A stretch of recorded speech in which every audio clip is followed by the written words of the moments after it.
নমস্কার, সবাই কেমন আছেন? রীতা লাইফস্টাইলের সবাইকে আবার একটা নতুন ভিডিওতে স্বাগত জানাই। এখনও হলো সন্ধ্যা 5:30 বাজে। বেরিয়ে পড়লাম ছেলেকে পড়তে নিয়ে যাওয়ার জন্য। আজ হলো বুদ্ধ পূর্ণিমা, তাই জন্য আজকের বাবা জগন্নাথের দর্শন করতে যাব। আমাদের এখানে খুব ভালো একটা মন্দির আছে। ছেলেকে আগে পড়তে দেব, তারপরে যাব বাবা জগন্নাথের দর্শন করতে। তারপরে যাব মামির বাড়িতে। মামি আজকের বুদ্ধ পূর্ণিমা উপলক্ষে গুরুদেবকে ভোগ দিয়েছে, সেই ভোগের প্রসাদ খেতে। দেখুন বিকেল বেলাটা এত ভালো লাগছিল রাস্তা দিয়ে যেতে যেতে, তাই ভিডিওটা শুরু করলাম।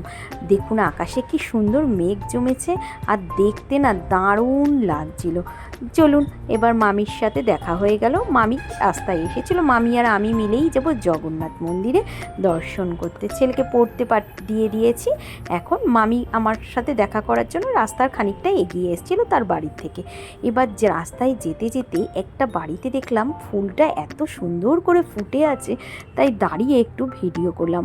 ফুল দেখলেই মনটা ভালো হয়ে যায়, তাই জন্য দাঁড়িয়ে তো আমি ভিডিও করতেই হবে।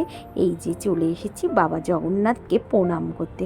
বুদ্ধ পূর্ণিমার দিন তো এখানের বাবা জগন্নাথকে আমার ভীষণ ভালো লাগে।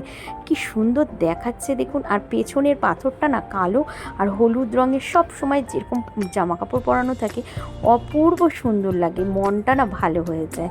তাই জন্য বাবা জগন্নাথকে একবার প্রণাম করব বলে আজকের এই শুভ দিনে আমি আর মামি চলে এসেছি।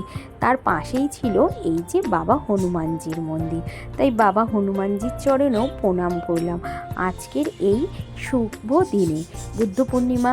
তার মধ্যে আজ রয়েছে আমাদের ঠাকুর বড় মায়ের তিরোধান তিথি, মানে আমাদের সৎসঙ্গীদের সবারই হবিষ্যান্ন।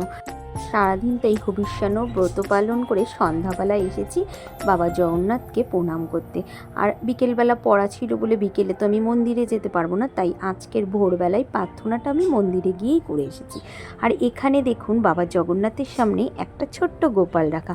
গোপালটা একদম ছোট, কিন্তু বাঁশিটা অনেক বড়।